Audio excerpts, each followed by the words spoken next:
এতিয়া অকণমান দেখুৱাম আপোনালোকক। চাওক বিলাহী কি সুন্দৰ কালাৰ, মাছকেইটাও গোটা গোটা হৈ আছে। নমস্কাৰ, মাছখিনি দেখুৱাই আছিলোঁ, এইখিনি গৰৈ আছে, শ'ল মাছ আছে, বাছি ল'লোঁ। এইফালে মাছৰুমৰ ভাজি বনাম, এইফালে পটলৰ ভাজি, এইফালে স্কচ গোটাই লৈছোঁ। আটাইখিনি মই কেনেধৰণে বনাওঁ আপোনালোকে চাই থাকক দেই। আজি দিনটো ব্যস্ততাৰ মাজতে ধৰক কাৰিকৰ কৰি আছোঁ, লগতে বইল মাছৰ ৰেচিপি এটা লৈ আহিছোঁ। আপোনালোকে চাই নিশ্চয় ভাল পাব। শ'ল মাছ বইল বনাম এতিয়া। কেৰাহীত পানী জোখমতে দি লৈছোঁ। বাকী আদা নহৰু লগত বিলাহী, আনফালে স্কচ, আটাইখিনি জোখমতে দিছোঁ, নিমখ দিছোঁ, পিঁয়াজ দিছোঁ। এইখিনিতে সুন্দৰকৈ সিজিবলৈ দিম।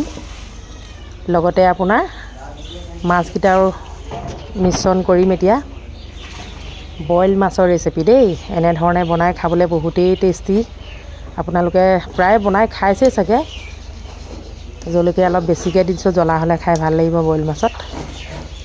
লগতে শেষলৈকে চাই থাকক, বিভিন্ন ধৰণৰ ৰেচিপি লৈ আহিছোঁ আজি। 10 মিনিটৰ পাছত আপোনালোকক দেখুৱাইছোঁ দেই। এইয়া বিলাহী কি সুন্দৰ কালাৰ চাওকচোন। লগতে মাছকেইটাও একদম মানে গোটা গোটা হৈ আছে। বিলাহী টেঙা পাইছে যে, এইয়া দেখিছেনে, গোটা গোটা হৈ আছে। এতিয়া ধুনীয়াকৈ সিজি উঠিলে, আলু সিজিলে, স্কচ সিজিলে, বিলাহীটো পানী পানী হৈ গ'ল। লগতে এই বইল মাছৰ ৰেচিপিটো আপোনালোকৰ পচন্দ হৈছেনে জনাব, আৰু লগতে এনেধৰণে আপোনালোকে বনাই খাব। এইফালে আকৌ কাৱৈ মাছ ৰেডি আছে দেই। এইখিনি এতিয়া মই ফ্ৰাই কৰিম। এইখিনি আপোনাৰ এতিয়া অকণমান হিলাই দিছোঁ। গোটা গোটা হৈ আছে মাছকেইটা। যিকোনো মাছে এনেকৈ খাব পাৰি। মই আজি শ'ল মাছকে খালোঁ, লোকেল শ'ল মাছ। যিহেতু ভাদ মাহটো মানে নিৰামিষ হ'ব, সেয়েহে আজি লাষ্ট দিন আৰু। সিজি গ'ল চব, কি ধুনীয়া লাগিছে। বাই বাই, আজিলৈ আহিছোঁ। দুপৰীয়া এইফালে কাৱৈ মাছ ফ্ৰাই, এইফালে বইল মাছ ৰেডি।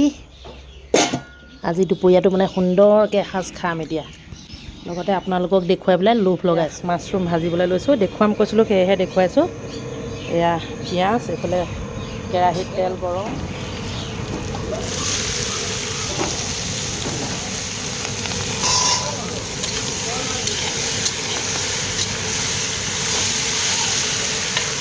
মাছৰুমৰ ভাজি হৈ গ'ল।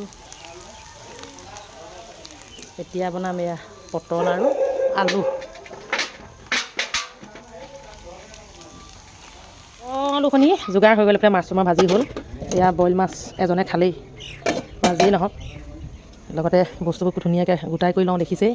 এইফালে চব্জিটো অলপ গৰম কৰি দিছোঁ। এইটো হৈছে আপোনাৰ পটল ভাজি হৈ গ'ল। পটল আৰু আলু ঢাকি থৈছোঁ। বাকী এতিয়া মটৰখিনি বইল কৰিম।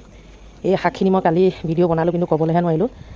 যিসকলৰ মাহেকীয়া মানে গণ্ডগোল হয়, মাইকী মানুহ, এই লেহেতি শাকটো খাব লাগে। এইটো লেহেতি শাক বুলি কয়। মই ভিডিঅ' বনাই থৈছোঁ ভালকৈ, কিন্তু দিব পৰা নাই বুজিছেনে। এনেকুৱা মানে গা বেয়া লাগি যায় কেতিয়াবা কেতিয়াবা। এইফালে কচু দালি কালি নিচিনাকৈ বনাইছোঁ, কচু দালি বইল।